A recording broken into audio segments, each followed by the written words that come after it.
Jadi ketika kita beribadah kepada Tuhan, janji Tuhan dia bilang, selain aku berkati roti makananmu, aku juga akan jauhkan kalian dari penyakit apapun. Haleluya. Terus timbul pertanyaan, pendeta, saya ini sudah setia, sudah rajin gereja, tapi kenapa kadang-kadang saya sakit-sakitan? Loh, bukan berarti ketika kita setia beribadah penyakit tidak akan datang. Justru penyakit itu datang terkadang diizinkan Tuhan untuk apa? Memproses iman kita. Amin. Apakah ketika Tuhan memproses iman kita, ujian itu datang, kita tetap berdiri teguh atau kita akan jauh dari hadirat Allah?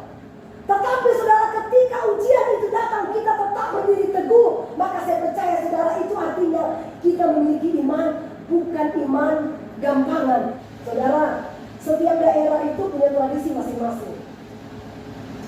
Kalau di daerah saya biasanya ini ya, kami punya ada tradisi nenek moyang. Kalau misalnya saya mau keluar, contoh, saya mau bertemu dengan orang sekitar jam 7. Pas saya sudah berangkat, tiba-tiba saya ini, Hasyim, jangan dulu. Kalau kamu pergi, nanti kamu celaka. Nah, sekarang saya tanya, kira-kira kalau saya pergi, apakah saya benar-benar akan celaka atau tidak? Kira-kira di Indonesia celaka atau tidak? Betul. Kalau saya percaya itu akan terjadi. Karena Alkitab katakan saudara, ya, barang siapa takut kehilangan nyawa, dia akan kehilangan. Apa yang kita takutkan itu yang akan terjadi. Jadi ketika kita dikuasai oleh roh ketakutan karena percaya dengan adat istiadat nenek moyang atau tahyul atau dongeng-dongeng, maka itu akan terjadi. Dulu saudara saya percaya ini. Jadi kalau misalnya ada orang bersin, terus walaupun saya sudah terlambat, tetap saya harus menunggu barang 5 menit atau 10 menit. Karena apa? Belum bertumbuh iman. Ya toh? Tapi karena kalau iman kita sudah bertumbuh, ya, siapakah yang berhak mengambil nyawa kita? Apakah tradisi ini ataukah Tuhan yang berhak? Amin. Yang berkuasa mengambil nyawa kita bukan karena kita percaya kepada dongeng-dongeng itu. Ya toh? Terus teman saya bilang begini, datanglah dia bertamu di rumahku. Aduh Lin, kamu tahu nggak bunga ini? Bunga ini bisa membawa kemujuran.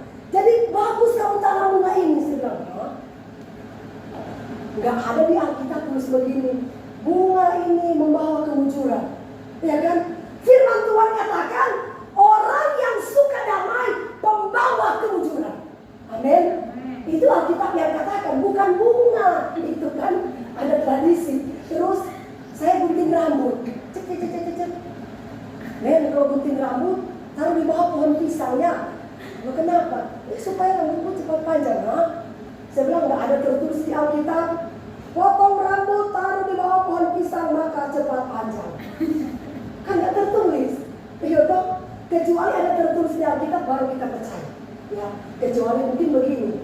Pakai lidah buaya maka rambutmu lembut dan cepat panjang. Subur. Betul. Itu kan dokter mengatakan lidah buaya itu mengandung zat yang bisa membuat rambut kita jadi bagus. Bukan potong rambut, taruh di bawah pohon pisang, masa dengan sendirinya dia langsung panjang. Ya kan? Itu kan dongeng-dongeng nenek tua. Makanya Alkitab katakan begini saudara ya. Tetapi jauhilah tahyul dan dongeng nenek-nenek tua. Terus dia tekankan, makanya latihlah dirimu beribadah. Latihan badani terbatas gunanya, tetapi ibadah itu berguna dalam segala hal. Latihan badani terbatas. Latihan badani misalnya begini. Saudara, seperti ketika ada seorang bapak dia rajin sekali olahraga. Setiap hari dia olahraga. Sekarang saya tanya, Nuri, kira-kira olahraga itu penting atau tidak? Penting. Bisa menjaga kesehatan tidak? Bisa. Tapi dia bilang terbatas. Iya kan? Latihan badani itu terbatas, saudara. Dia rajin sekali olahraga. Setiap pagi dia harus, pagi sore dia harus lari. Tiba-tiba dia pulang dari olahraga dia minum. Mati. Kesel. Orang dari bilang kesel langsung mati loh. Katanya orang udah rajin olahraga menjaga kesehatan, tapi habis olahraga kok dia langsung meninggal karena kesel. Berarti kan Amin. Kenapa? Ya, karena yang berkuasa atas hidup dan nyawa manusia adalah Tuhan. Amin. Mungkin memang sudah waktunya dia akan meninggal. Bukan berarti olahraga tidak penting, tetap penting.